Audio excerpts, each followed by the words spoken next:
ఇప్పుడే జీ5 app download చేయండి. చూడండి మీ ఫేవరెట్ టీవీ షోస్ ఎప్పుడైనా ఎక్కడైనా. మా మధ్య మీరనుకున్నట్టుగా ఎలాంటి సంబంధాలు ఉండవు. మాటలు చెప్పినంత ఈజీ కాదమ్మా మొగుడికి దూరంగా ఉండడం. మీలాంటి వాళ్ళకి చెప్తున్నాను. ముఖ్యంగా మా నాన్న తిరిగి వచ్చే వరకు మా మధ్య ఫస్ట్ నైట్ జరగదు.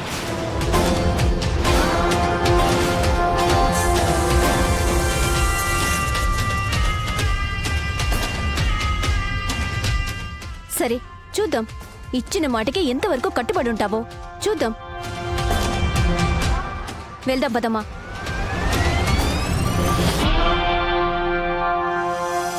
సుప్పన్నతి శూర్పణకలు ఏదో మనసు మారి ఇద్దరు కలిసిపోయారు అనుకుంటే ఇంతలో వీళ్ళొచ్చి పుల్ల పెట్టి మొత్తం చెడగొట్టారు.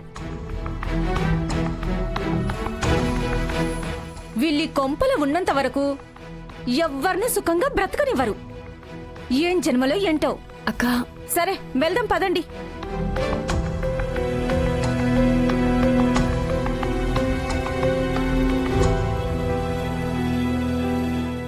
నేను అన్న దాంట్లో ఏమైనా తప్పుందా అండి? తప్పేం లేదు పున్నమి. నువ్వు కూతురుగా ఏం మాట్లాడాలో కరెక్ట్గా అదే మాట్లాడావు. శివదేవయ్య గారి కూతురు ఎలాంటి నిర్ణయం తీసుకుంటుందో అలాంటి నిర్ణయమే తీసుకున్నావు. రేపే మనం కోర్టుకు వెళ్తున్నాం. మీ నాన్నని నిర్దోషిగా విడుదల చేస్తున్నాం. చాలా థ్యాంక్స్ వకీల్ సాబ్, సంతోషమైన వార్త చెప్పారు. సరే పద, ఇప్పటికే లేట్ అయింది, పడుకుందాం.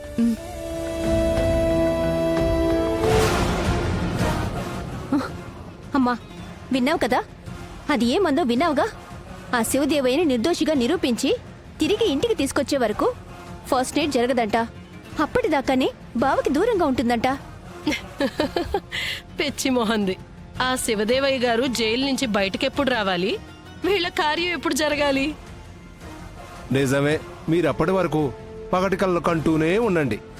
ఈలోపు శివదేవయ్య రావడం, పున్నమికి పుద్వికి శోభనం జరగడం, వాళ్ళకు పుట్టే పిల్లలకి మీ అమ్మేమో చీవుడు తుడుచుకుంటూ నువ్వేమో మూతులు తుడుచుకుంటూ గడపడం నా కళ్ళారా చూస్తాను. ఏడ్సినట్టుంది. శుభం పలకరా పెళ్లి కొడుక అంటే పెళ్లి కూతురు ఎక్కడ చచ్చింది అన్నాడంట. మీలాంటివాడు. మీ నోట్లోంచి ఎప్పుడు మంచి మాటలే రావా? ఏంటొచ్చేది? ఆ పున్నమి ఏమైనా అమాయకురాలు అనుకుంటున్నావా? మీతో శబదాలు చేసి చేతులు కట్టుకొని ఇంట్లో కూర్చోడానికి. రేపేమో కోర్టుకు వెళ్తారు. ఆ శివదేవుణ్ణి నిర్దోషిగా విడుదల చేసి తీసుకొస్తారు. ఆ తరువాత హ్యాపీగా హనీమూన్కి వెళ్తారు.